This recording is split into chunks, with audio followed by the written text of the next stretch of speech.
Salam sejahtera Malaysia. Selamat petang tuan-tuan dan puan-puan yang dihormati sekalian. Akhirnya, ini memang bikin sakit jiwa kepada perasua-perasua, terutamanya banduan yang sudah jadi banduan. Banduan yang sudah menjadi banduan apa tu? Terutamanya bagi Najib Razak, pastinya sakitnya aku di sini. Macam kena koyak-koyak nih. Sebab kenapa? Mungkin dia terasa pedasnya makan cili. Woi, daulat tuanku, ampun tuanku, beribu-ribu ampun sembapati, harap diampun. Daulat tuanku kepada Sultan Perak, Sultan Nazrin Shah.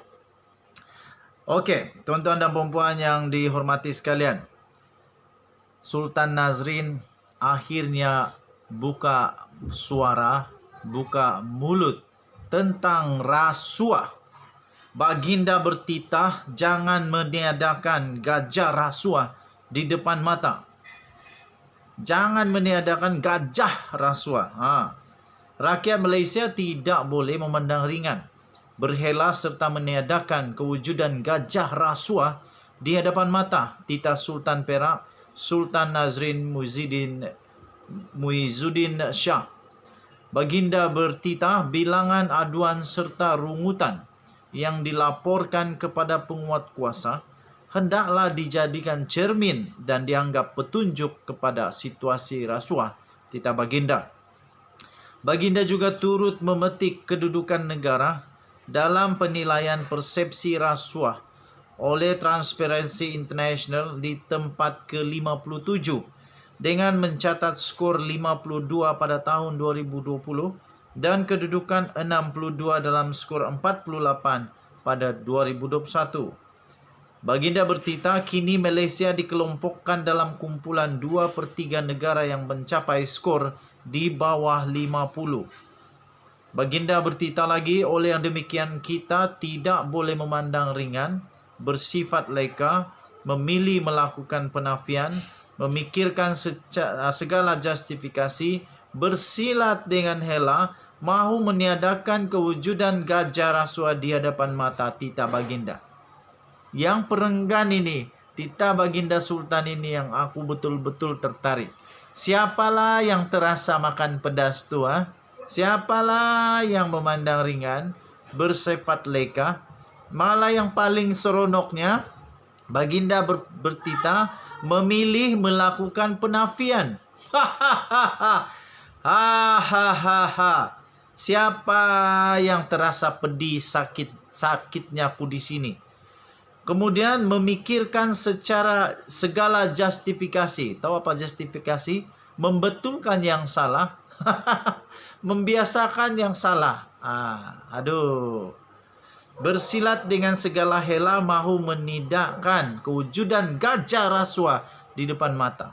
Gajah. Ini bukan semut, gajah. Ini bukan sekadar bilis.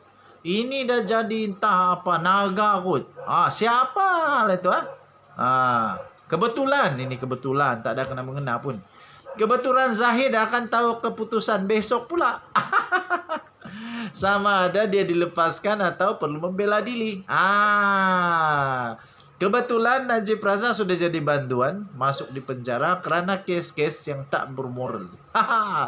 Kesian. Baginda bertitah demikian ketika melancarkan buku korupsi dan kemunafikan dalam politik Melayu oleh Sarjana M. Kamal Hassan di Shah Alam hari ini. Saya fikir semua orang kena baca ni. Semua ahli politik baca ini. Zaid Hamidi, Najib Razak. Najib memang dah masuk penjara dan dah tahu bila dia keluar lah. Dia keluar kah tidak kah pun tidak tahu lagi. Sementara itu Baginda berkata penilaian keadaan rasuah wajib dilakukan secara jujur dan berfakta supaya menjadi bukti kita sangat serius mahu memerangi dan menghapuskan rasuah. Daulat tuanku. Kita wajib bersifat berani mengakui realiti sedang berlakunya amalan rasuah pada skala yang membahayakan. Berdasarkan berulang kali teguran yang terkandung dalam laporan Ketua Audit Negara dan pelbagai penemuan jawatan kuasa kira-kira wang negara. Titah Baginda. Siapa yang terasa tu? Sultan Nazrin bertitah rasuah dikenal pasti sebagai salah satu sebab utama yang membantutkan pertumbuhan ekonomi, menghilangkan minat pelaburan asing, meningkatkan kos pentadbiran dan urus niaga, menidakkan rakyat daripada mendapat perkhidmatan, serta mendorong berlakunya ketidakstabilan politik. Oke, kamu boleh baca sampai habis di Malaysia kini, tapi ada 3 perenggan saja lagi, so saya habiskanlah. Kekayaan negara disalahguna. Yang ini pasti orang tu terasa. Yang ini pasti orang itu sudah terasa. Kekayaan negara salah guna. Siapa yang salah guna kuasa itu? Yang sudah masuk penjara lah. Hasil mahsul lesap. Akibatnya kemunduran terus melanda, kemiskinan terus merebak. Aduh, tonton dan perempuan yang dihormati sekalian. Baginda Sultan Perak akhirnya mengeluarkan titah ini.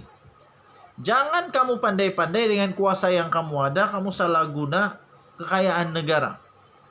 Berbilion-bilion duit negara hilang. Aduh, apabila tidak ada kesungguhan untuk membenteras rasuah titah baginda, perlakuan rasuah akan tumbuh melebar. Betul itu. Najib sudah, Rosmah Mansur sudah, Zaid Hamidi besok kita tahulah nasib dia. Siapa lagi? Ramai lagi. Bung Mokhtar diarang bela diri. Yang peliknya dorang semua satu parti. Yang saya lupa apa nama itu parti lah. Oke. Apabila tidak ada kesungguhan untuk membenteras rasuah, perlakuan rasuah akan tumbuh melebar, subur membesar, lalu diterima sebagai norma, dan akhirnya meresap menjadi budaya. Akhirnya memusnahkan sebuah negara bangsa titah baginda. Justru menurut Sultan Nazrin, para aktivis yang terlibat dalam gerakan memerangi rasuah hendaklah memiliki semangat kental seperti para pemuda Ashabul Kahfi yang berdepan pemerintah yang zalim, titah baginda. Oke, daulat tuanku, harap-harap semua pemimpin-pemimpin korupsi terasalah dengan titah baginda ini. Harap-harap yang bakal ada perasaan mau dapat korupsi, bertobatlah sebelum kamu masuk penjara macam Najib. Bertobat cepat-cepat, nanti kamu masuk penjara, terutama kalau salah guna kuasa, nanti kamu masuk penjara macam Najib Razak, baru kamu menyesal, tiada guna sudah.